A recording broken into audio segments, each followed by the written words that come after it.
अस्सलाम वालेकुम dear students, this is Mohammad Hasnain Abbas. जी स्टूडेंट्स, हम बात कर रहे हैं चैप्टर नंबर 3 के ऊपर। आज इस लेक्चर के अंदर हम एक्सरसाइज 3.1 के कुछ क्वेश्चंस को डिस्कस करेंगे। एक्सरसाइज 3.1 का मैं क्वेश्चन नंबर 7 जो है वो डिस्कस करने जा रहा हूँ। इसमें वो ये कहता है कि if 10 is added in each number of ratio, अगर 10 जो है वो नंबर ऑफ इज हर जो नंबर ऑफ रेशो 4 एंड 13 में ऐड किया जाता है, वी गेट न्यू रेशो 1 2। तो आपके पास एक नई रेशो जो है वो 1 और 2 आ जाती है। फाइंड द नंबर्स, आपने नंबर्स जो है वो फाइंड आउट करने हैं। तो अब हम यहाँ पे लिखेंगे जी, सॉल्यूशन स्टार्ट करने जा रहे हैं। According to the given condition, उसने गिवन कंडीशन जो है वो कहा हुआ कि 10 is added in each number of ratio 4 and 13, we get new ratio 1 2। तो let the number is x, ठीक है, मल्टीप्लाइंग x with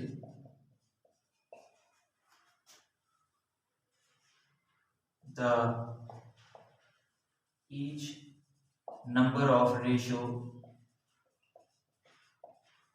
जब आपने इसको मल्टीप्लाई करवा दिया तो ये 4x और 13x हो जाएगा। Since therefore the ratio becomes, तो आपके पास रेशो क्या हो जाएगी? रेशो हो जाएगी 4x रेशो 13x। अब आप वो ये कहता है कि we get new ratio 1 and 2, तो हमारे पास एक नई रेशो आती है 1 और 2। According to the given condition, दी गई कंडीशन के मुताबिक, according to the given condition कि 10 is added in each number of ratio, हर नंबर जो इसका 4 और 13 में जो है वो 10 ऐड करना है।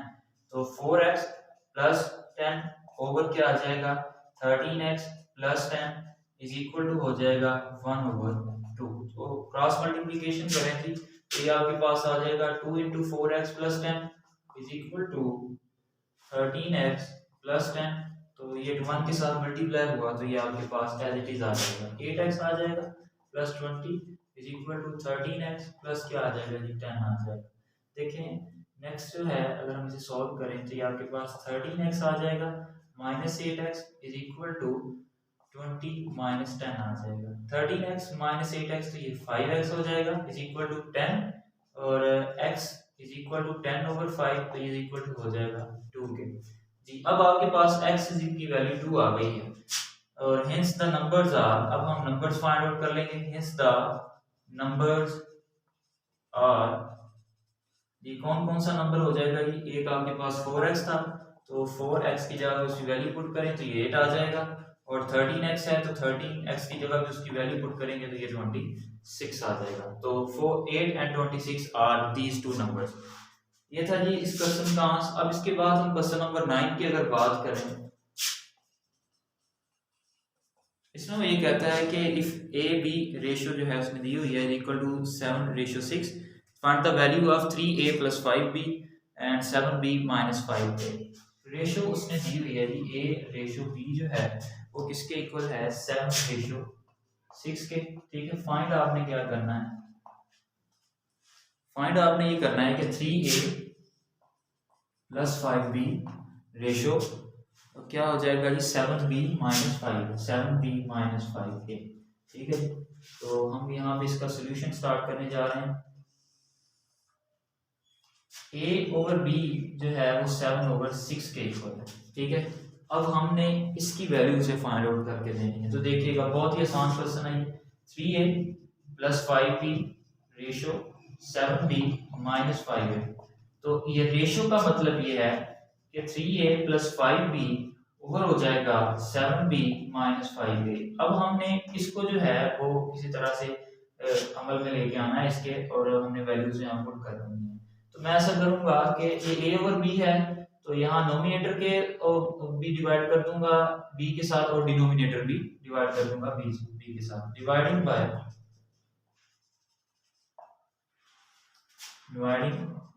नोमिनेटर एंड डिनोमिनेटर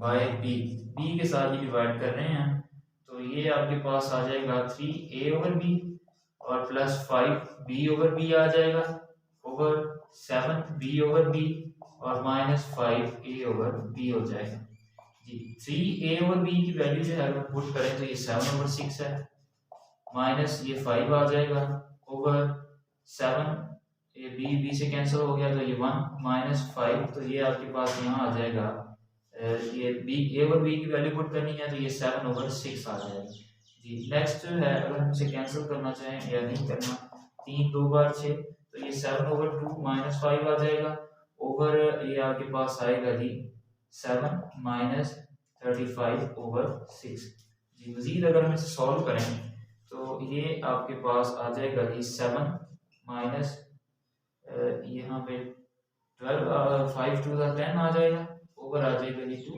ओवर 7 6 को 7 से जब हम मल्टीप्लाई करवाएंगे तो ये 42 और माइनस 35 आ जाएगा ओवर 6 आ जाएगा जी। मजीद देखें अगर आप इसे सॉल्व करते हैं तो यहाँ आपके पास क्या आएगा -5/10 और मजीद 42 में से -35/6 जो है नेक्स्ट जो है आप कैलकुलेशन है सारी वो आप खुद कर लीजिएगा, तो आपके पास जो है जो भी आंसर आएगा वो उसकी वैल्यू हो जाएगी।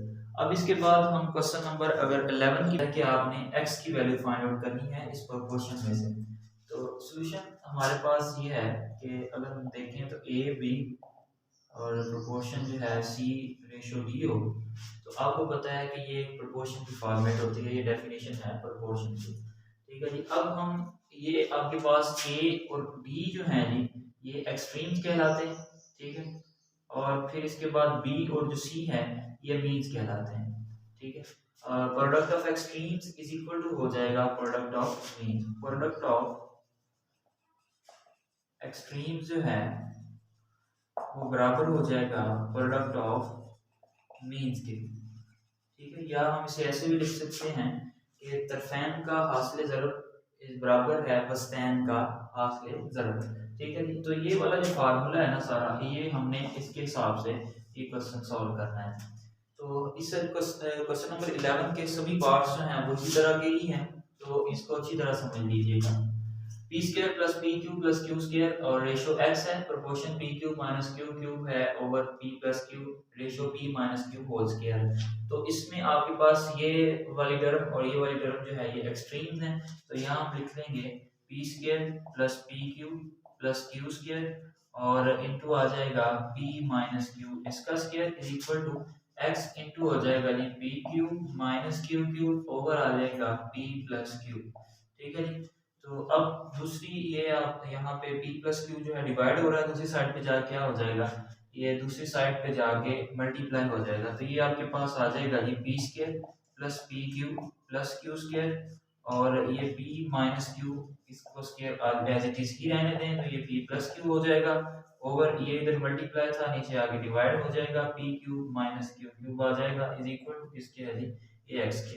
अब हम क्या करेंगे इसको एज इट इज ही लिखा रहने दें, इसका फार्मूला जो है वो आप ओपन कर दें, तो ये p square plus p Q है और प्लस क्यू स्क्वायर आ जाएगा और फिर p माइनस क्यू का होल स्क्वायर, इसका फार्मूला लिखने की बजाय भी आप इसे ऐसे ही ओपन कर दें p माइनस क्यू, क्योंकि इसका स्क्वायर है इसको हम अलग-अलग करके भी लिख सकते हैं, तो ये p प्लस क्यू आ जाएगा। तो पी क्यूब माइनस क्यूब इसका फार्मूला क्या होता है जी ये p minus cube as it is आ जाएगा, फिर इसके बाद p square plus q square plus क्या आ जाएगा p cube is equal to x. अब देखें कि इसमें कुछ टर्म जो है वो कैंसिल आउट हो रही हैं, तो ये आपके पास जो टर्म है P square plus q square plus P cube और यह है P square plus P cube plus q square, इसको इस तरह से भी लिख लें तो कोई फर्क नहीं पड़ता। अब ये इससे कैंसिल हो जाएगी p माइनस क्यू से कैंसिल हो जाएगा। अब आपके पास ये दो वाली टर्म्स रह गई हैं, कौन कौन सी जी x is equal to p minus q रह गया है और एक जो है वो p प्लस क्यू रह गया है। हमारे पास एक फार्मूला होता है कि a प्लस b हो अगर और a माइनस b हो तो ये बराबर होता है a square minus b square के, तो ये फार्मूला इधर अप्लाई करेंगे तो x इज इक्वल टू आ जाएगा p square minus Q square और यही हमारा आंसर था। तो इसका जो नेक्स्ट पार्ट है वो भी बिल्कुल इसी तरह से ही है। तो तो आपने product of extreme is equal to product of means रख के चलना है और एक्स की वैल्यू से निकाल के दे देनी है। जी स्टूडेंट्स, उम्मीद है आपको इस लेक्चर की समझ आई होगी। अगर फिर भी कोई क्वेश्चन है आपका तो आप हमसे कमेंट बॉक्स के अंदर रब्ता कर सकते हैं। एक नए लेक्चर्स के साथ, कुछ नए क्वेश्चंस के साथ आपसे फिर मुलाकात होगी। तब तक के लिए अल्लाह हाफिज़।